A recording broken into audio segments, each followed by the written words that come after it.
почитувани, СДС ги уништи енергетските предпријатија. И како последица на тоа, струјата во нивно време се зголеми за над 50%. ЕСМ беше оставено во 2017 година со 20 милиони евра на сметка за во 2024 година, кога ВМРО ДПМН дојде на власт, го затекне со минус од 80 милиони евра.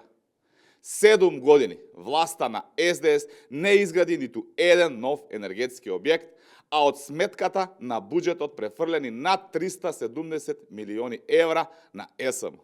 Очигледно е недомаќинското работење на власта на СДС, која заради бизнис профит на поединци организираше скап увоз на јаглен и на струја.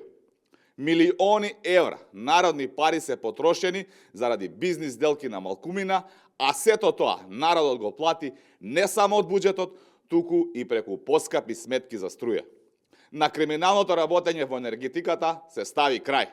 Одговорност ке има, а новото раководство на ЕСМ работи на консолидација на предпријатијата.